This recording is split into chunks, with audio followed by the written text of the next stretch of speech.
Good morning and welcome back to White Mountain Today here on White Mountain TV 16. Joining us right here with his bag of tricks is Jack Steffen from Gorham Bike and Ski up in Jackson. How are you today? Terrific, Rob. How are you? I am doing very well. Can we just talk a minute about what great conditions we have? We got suddenly an extra foot of snow. The ski areas, the Nordic ski areas open probably as early as they ever can open. Great conditions, another foot of snow.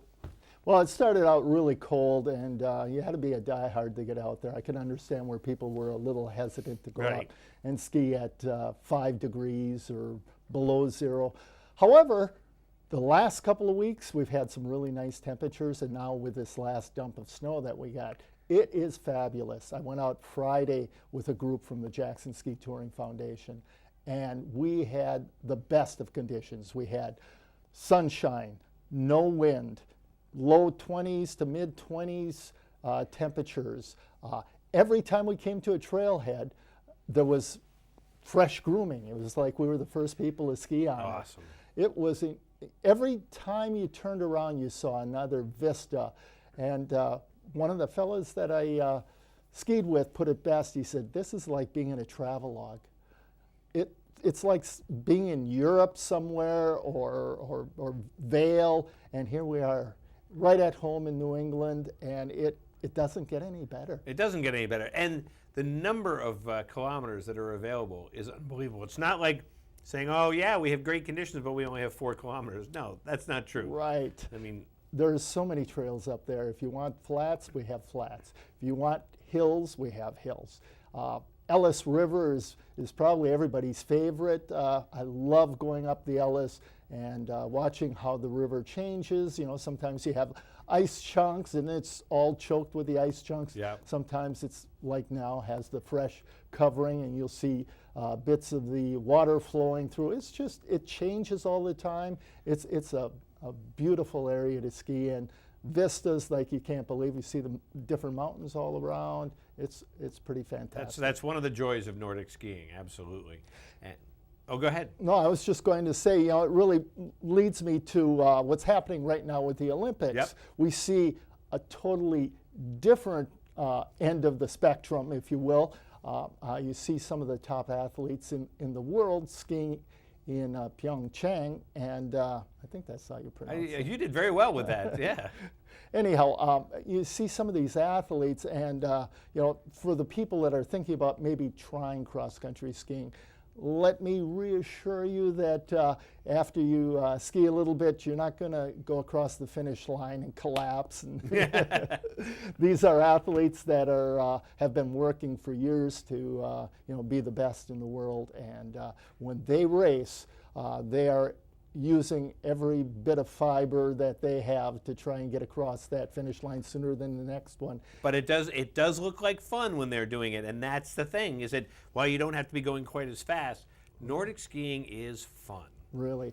Fun and warm. One of the things I love about it is you can get out in the middle of winter, and for the first 5 minutes, maybe you're a little chilled, but you know, you're constantly moving, whether you're going uphill. You know, that'll generate a lot of heat. Even controlling your speed downhill, you know, that takes some energy. And on the flats, you're propelling yourself forward. For the alpine skiing, well, half the time you're on your butt riding up a chairlift. That gets pretty cold. Yep. We don't have that with cross-country skiing. We're just straight out working to whatever level we want. And you know, it accomplishes a number of things, whether it's just getting some fresh air during the winter or maintaining that fitness level that perhaps you worked on during the summer, or you know, maybe losing a couple of pounds, a little exercise program, or just getting outside and enjoying some of the vistas that I had described earlier.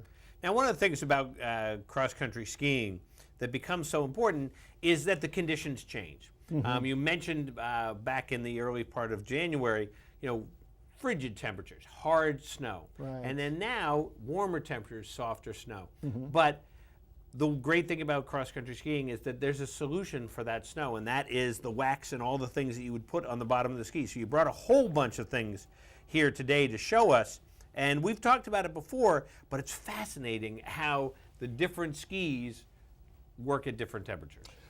up at Jackson in the center, Gorham Bike and Ski offers two solutions to that: Swix waxes and Toco waxes. And both of them are sister companies, so they're under the same umbrella of ownership. However, they have two different philosophies. Toco, they bring out the mad scientist in you. They basically have three waxes: a cold, a medium, and a warm.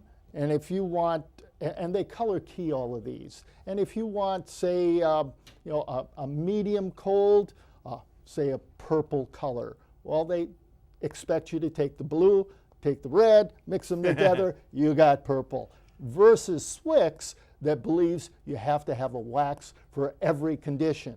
So where Toco may have 3, you'll have 6 for Swix. And the same thing goes to the kick waxes, maybe even a little bit further. Toco, you have 3. Swix, you have 8. And then there's others beyond that. But it's kind of fun. Saturday mornings at 10 o'clock, Gorham Bike and Ski has a free waxing clinic for anybody that wants to stop out and learn a little bit about waxing. You know, we invite you to come over. There's no charge, and that's been pretty popular over the years.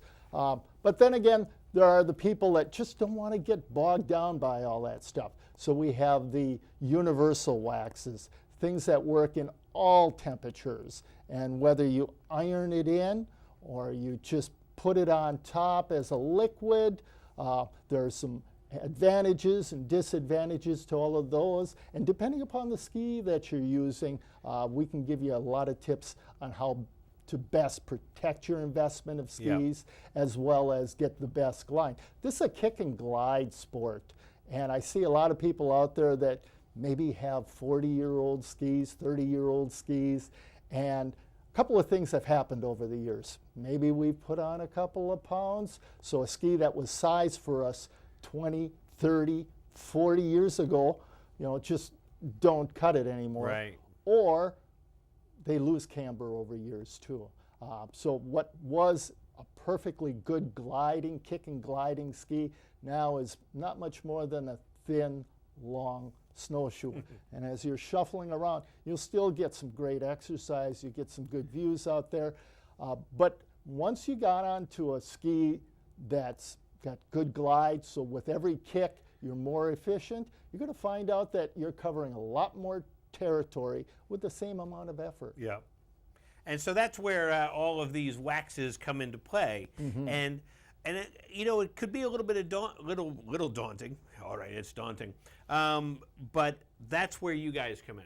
Yeah. And really the knowledge that you have makes it so you know what temperatures it might be, which wax you're going to want to use, and you know what type of person you are. Me, I'm going to go for a universal wax. That's the kind of guy that I am. But being able to do that and have the knowledge of that, I think would be so much fun, because then you're really creating, kind of almost like creating your sport there. There's a real interesting dynamics that we see downstairs on our profiles or our benches downstairs. A lot of people are putting on the kick wax of their skis, and they'll be talking, interacting with one another. What are you using today? Well, I'm using the Blue Extra. I think it's going to be good, but I'm taking some warmer wax along as the temperatures, for example, today are going to warm up a little bit. Right. You may want to go to a violet or a warmer wax, kick wax, for later in the day. And a lot of these you can put on in the field. If you notice you're not getting the kick that you were originally, you can put some of that. If you notice you're not getting the glide that you were at the beginning, you can put a little bit more glide wax on. That's where our most popular wax is this. It goes on so easy. It's a liquid wax. You put it on, put it in the glide areas. If you have scaled skis, you can put it in the scale area too. And what that does for you is it releases the snow so you don't have that glopping on problem. Right. I think everybody that skied sooner or later has had that problem. So that works out really well for that. You let it set up for a minute or two. This one happens to have a buffing pad in the base of it. Oh, look at that. So it's thin, it fits in your pocket or pack, whatever you have, and you let it set up, buff it off after, put the skis outside, or if you're outside, they're already cold, and keep on going on. That's great. Yeah, it really works out extremely well. That's great. Now you're, of course, we're coming up to February vacation week. Right. So you guys are going to be busy, but the thing is that there might be some people who want to go out and try skiing. Right. Come see you guys, right? Absolutely. Yesterday we had a big event, a Fisher demo day, and we're really successful with that day. A lot of people got a chance to try a lot of skis. However, I will say that that offer is still available. We have a number of skis that people can try, from the new twin skins. We have the scaled skis. We have skate skis that people can try, a lot of different skis. We've expanded our demo fleet this year, and it's really been a success for us. That's great. It's really nice to see people that are interested in getting new and improved equipment come in and be able to try it. And if it's not exactly that ski, at least a similar ski, so they know what they're buying. Right, right. And you have all those. We do. You've got the full selection. We have. And really make it easy, because it's one of those things that you need to have the advice and have somebody who's knowledgeable, and that's what you guys have up there. Even to the point of boots, there are two basic systems out there: Solomon system, SNS, and then NNN. And the industry seems to be trending a little bit towards the NNN system at this point. And that's what we really cater to, the NNN system. So if you have SNS boots, you can still come in, because we've got the boots that you can demo and try some of our skis with our boots. That sounds great. So what are the hours up there, Jack? We're open every day from 8:30 to 4:30. And so if you have any questions, swing on up to Gorham Bike and Ski right there at the Jackson Cross Country Center in their base lodge, and ask questions. Yeah, absolutely. We love talking skiing. I bet. Well, Jack, thanks so much for coming by. And of course, I'm sure we'll see you again. Yeah. And if we don't talk to you before February vacation week, have a great vacation week seeing everybody up there. Thanks, Rob. And we're back here in a minute on White Mountains Today.